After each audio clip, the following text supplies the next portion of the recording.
नमस्कार दोस्तों, मैं हूं शकील प्रेम और आज हाजिर हूं अपनी एक नई कविता के साथ। पुराने दिन अच्छे थे, ये बात हर दौर में हर बुजुर्ग ने कही। क्यों अच्छे लगते हैं पुराने दिन?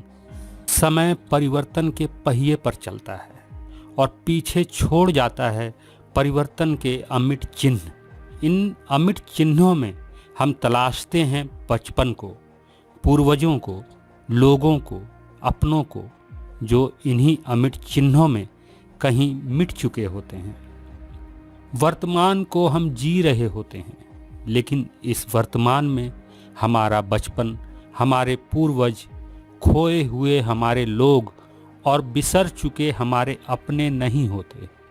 इसलिए वर्तमान के साथ जुड़े हुए हमारे सपने भी नहीं होते।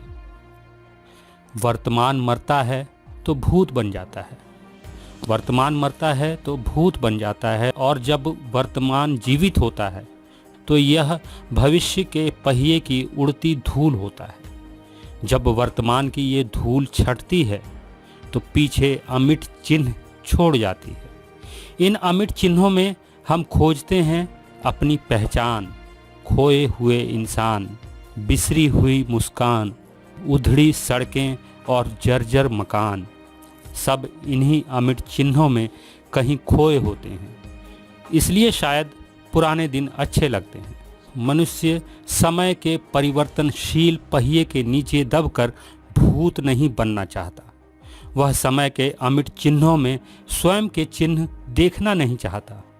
इसलिए शायद वो पुराने दिनों से लिपटकर समय की परिवर्तनशीलता के साथ चलना नहीं चाहता। पुराने दिनों में स्वयं के अस्तित्व को लपेटकर मनुष्य समय के विरुद्ध और परिवर्तनशीलता के खिलाफ स्वयं को सहेज कर रखना चाहता है। इसलिए शायद मनुष्य को पुराने दिन अच्छे लगते हैं। भविष्य दृश्य नहीं होता, इसलिए भविष्य का कोई दर्शन नहीं होता। वर्तमान के परिदृश्य भूत बनकर अदृश्य होते हैं, इसलिए सारे दर्शन और उनके दृष्टिकोण भूतकाल में ही सदृश्य होते हैं। तभी शायद हर दौर में हर बुजुर्ग को पुराने दिन अच्छे लगते हैं। लेकिन क्या सच में पुराने दिन अच्छे थे? सच तो ये है, समय की धूल से बने अमिट चिन्ह एक जैसे नहीं होते। शोषक और शोषितों के पुराने दिन एक जैसे नहीं होते। जिनके पुराने दिनों के नाश्ते में तीतर था, बटेर था, जिनके पूर्वजों के पास संसाधनों का ढेर था, जो हर मौसम में रहते थे निठल्ले और निरोग, जिनकी थाली में परोसे जाते थे 56 भोग। मनुष्य अस्पृश्य था, लेकिन पत्थरों को चूमते थे, जो पगड़ी में अपनी श्रेष्ठ जाति लेकर घूमते थे। इन श्रेष्ठ जनों की आज की पीढ़ियां ये कहें कि अच्छे थे पुराने दिन, तो यह उनका अधिकार और अभिमान ही होगा।